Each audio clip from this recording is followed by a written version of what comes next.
Hello again everyone, and welcome back to Learn Linux TV. In today's video, what I'm going to do is show you guys even more footage from my recent trip to Los Angeles where I attended SCaLE. As I mentioned in a previous video about SCaLE, it was my very first Linux conference ever, and I really love the Linux community. You guys are awesome, and being there with you guys was an incredible experience. For those of you that aren't aware of what SCaLE is, the Southern California Linux Expo is all about Linux.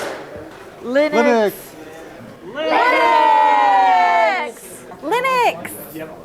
Linux. Linux. Linux. I'm tired. Linux. Linux. Linux. Linux Extreme. And as you can see, the Linux community and also SCaLE is very passionate about Linux, so naturally it's a great fit for this channel.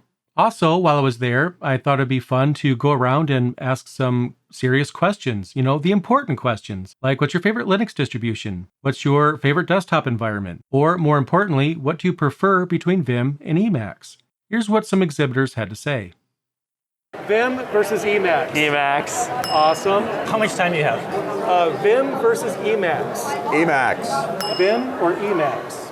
Oh, Vim, absolutely. I tried Emacs and just couldn't cope.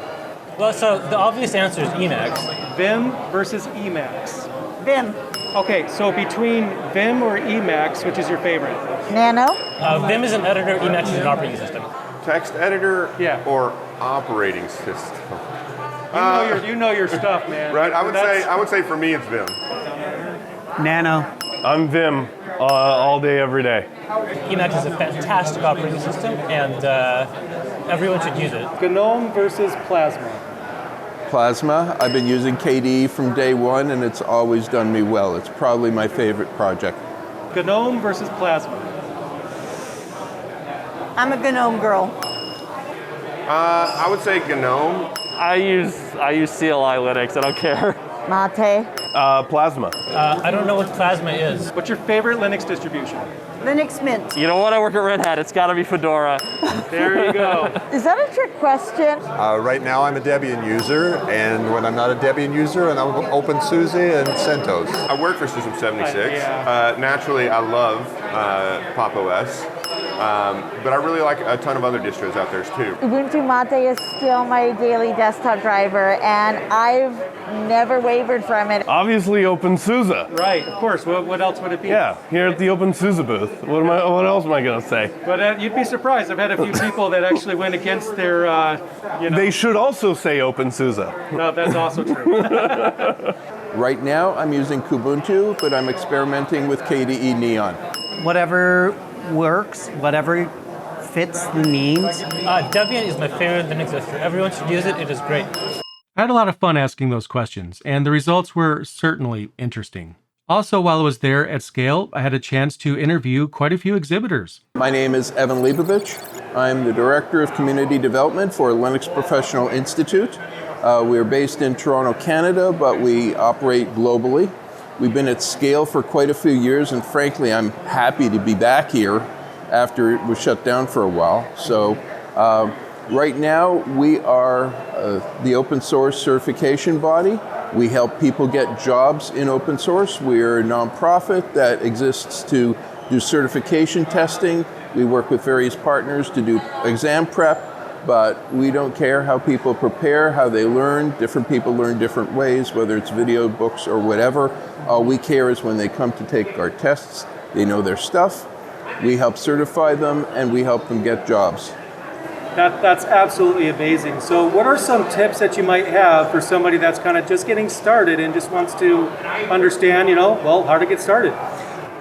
It depends how far somebody wants to get into it, whether or not you want a career in open source or whether or not learning Linux is just a stepping stone to working in AI or software development or robotics.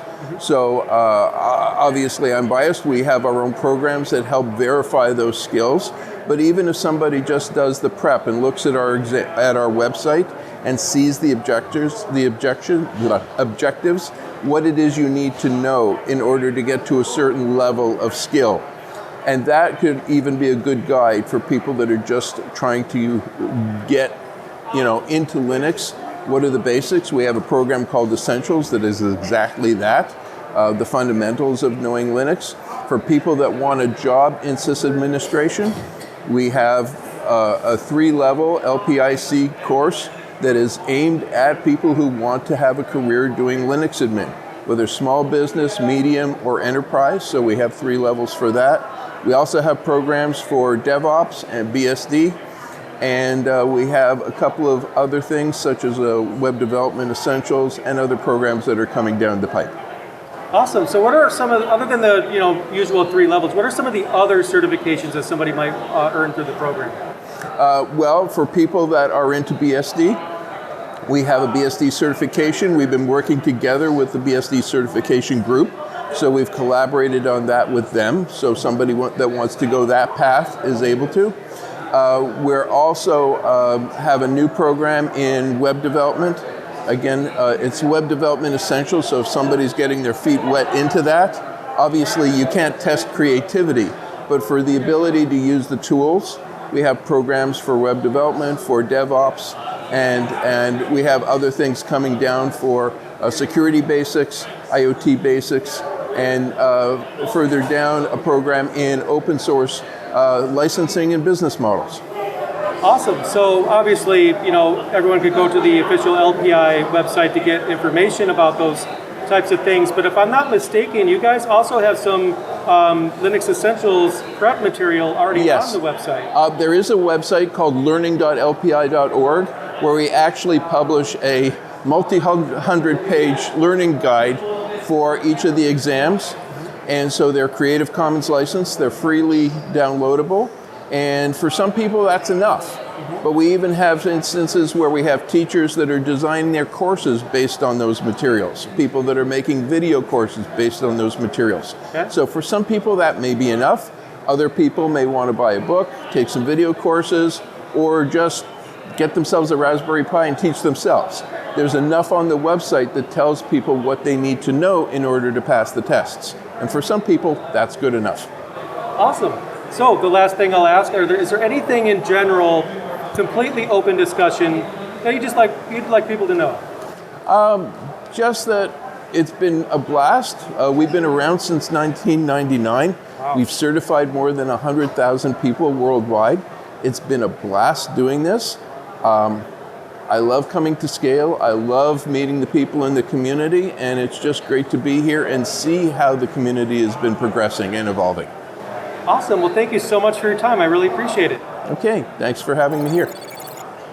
Anyway, that brings me to the end of this particular video, but I will have additional videos coming very soon that will actually show off some of the other conversations that I've had there at SCaLE.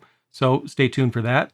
I should have those videos out very soon, so make sure you subscribe to this channel so that way you'll be the first to see that content as soon as I have it uploaded. Regardless, thank you guys so much for checking out this particular video. I really appreciate it, and I'll see you again soon.